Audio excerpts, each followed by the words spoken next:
이 국채라는 게 무슨 뜻이냐 하면은 국가의 제도를 말합니다. 대한민국은 정통성과 정체성이 있습니다. 대한민국은 첫째 민족사적 정통성이 있습니다.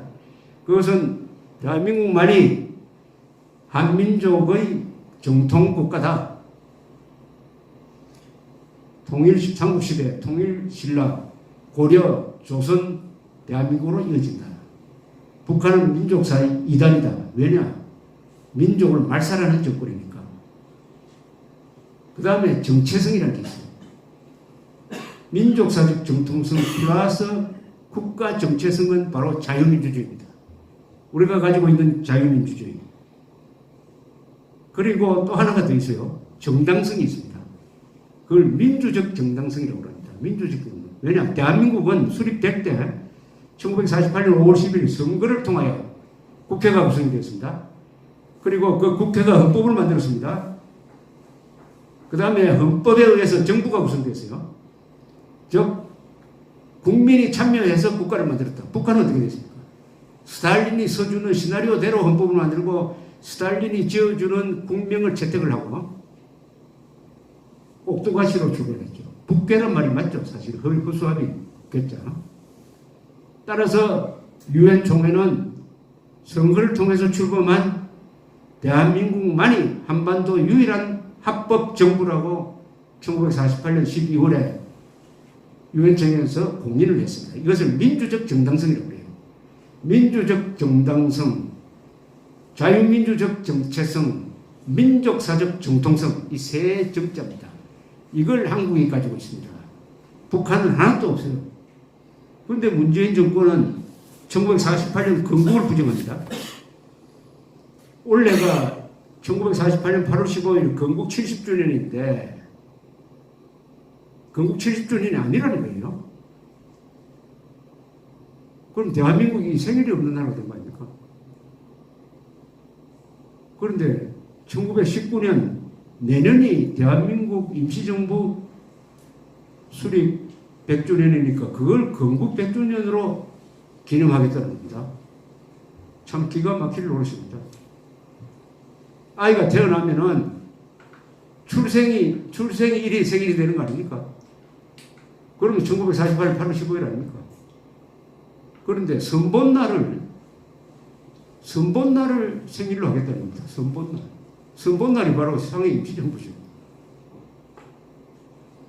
제가 택시를 타고 갔더니 60대 운전사가 제가 묻지도 않았는데 갑자기 저한테 이렇게 질문을 했습니다. 아니 1948년 8월 15일 건국이 아니고 상해 임시정부가 건국이라고 하는데 손님 이상하지 않습니까? 나라를 세우는데 왜 외국에 가서 세웁니까? 왜 상해에 가서 나라를 세웁니까? 상해 임시정부는 그걸 만든 사람들도 임시라는 말을 붙였잖아요. 왜 그런지 아십니까? 왜 문재인 정권이 1948년 8월 15일 대한민국 건국을 부정하고 상해 임시정부를 건국으로 생각하려고 하느냐 하는 그 이유는 오로지 대한민국의 민족사적 정통성과 자유민주주의적 정체성과 민주적 정당성을 부정하려는 겁니다. 대한민국을 정상국가로 보지 않겠다는 거죠. 문재인 대통령의 은행에서 대한민국을 국가로, 정상적인 국가로, 정통국가로 여긴다는 말이 나오지 않습니다. 그러니까 북한에서 무슨 경기장에서 연설을 하면서 남쪽 대통령이라고 하는 거 아닙니까? 남쪽 대통령. 헌법 3조 위반이죠. 헌법 3조. 대한민국의 영토는 한반도와 그 부속도서란다. 북한 지역도 우리의 영토입니다. 북한 주민들도 대한민국 국민입니다. 그래서 탈북해서 한국에 오면은 별도의 국적 취득 절차 없이 주민등록증을 발급해가지고 한국 국민으로 대우하는 것은 헌법 제3조입니다. 그런데 문재인 대통령은 김정은을 옆에 두고 남쪽 대통령이라고 했어요. 남쪽이라는 국명을 가진 나라가 있습니까?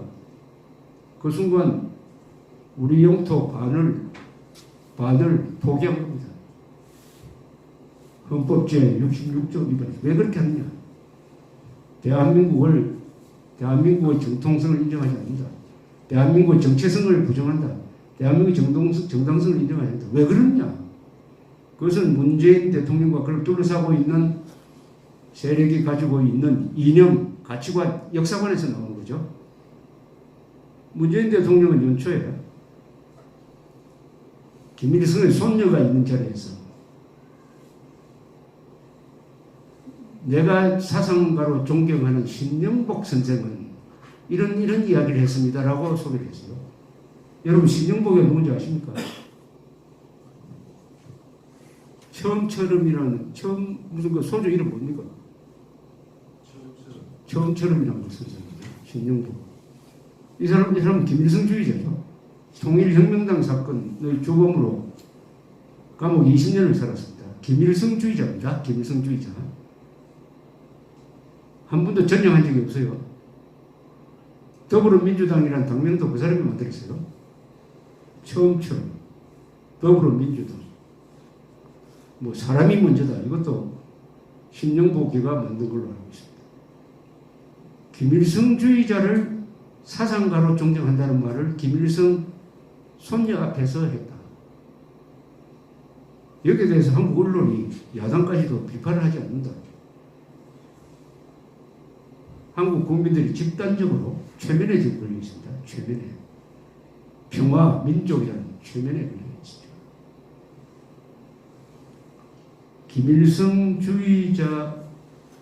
김일성주의자를 존경하면은 문재인 대통령과 그 측근 사람들도 그와 비슷한 생각을 갖고 있다고 봐야 되고, 그렇다면 대한민국을 정통국가로 인정할 수 없고 자유민주주의를 인정할 수 없고 민주적 정당성을 인정할 수 없고, 그러니까 대한민국 건국을 인정할 수 없고, 교과서에서 자유민주주의라고 가르치지 않고 자유를 빼버리고 민주주의라고 가르친다.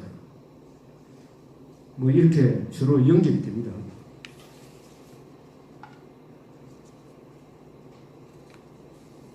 남북한 대결의 핵심은 결국은 민족이란 잣대로 나눈다면 민족 반역 세력 대 민족 세력의 대결이죠. 원래 이 해방 직후에 좌우 대결을 할 때 우파가 자유진영이 민족 세력이라고 불렸습니다. 그리고 왼쪽에 선 사람은 좌익이라고 불렸어요. 그때는 좌익 대 민족 세력이었습니다. 근데 요새는 좌익이 민족 세력으로 둔갑을 하고 말았습니다. 그래서 자유진영에 있는 사람을 보수 수구 세력으로 이렇게 몰아세웁니다. 보수 수구 세력이 세계 20등 가는 민주주의 국가를 만들 수가 있겠습니까?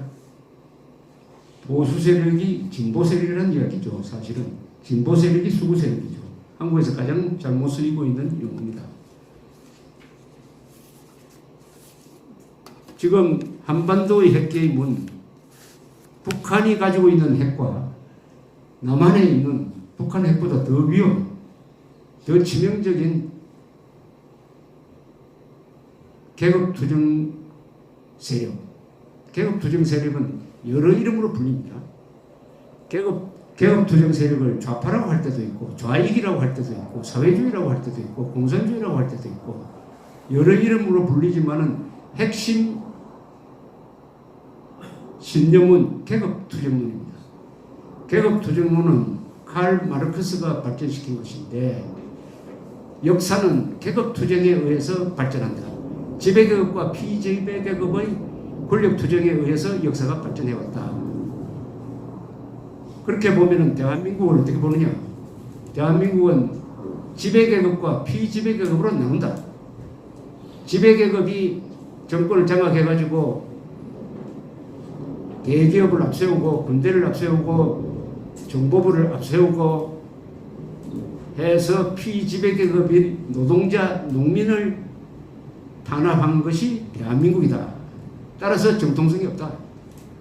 그러나 북한은 인민이 주권을 가진 나라다. 양극화, 1대 99, 적폐, 기득권, 보수를 괴멸시킨다. 불의의 시대였다. 우리가 정의다. 우리만이 민주주의 정권이다. 이런 말들이 다 계급투쟁론에서 나오는 세상을 보는 시각입니다.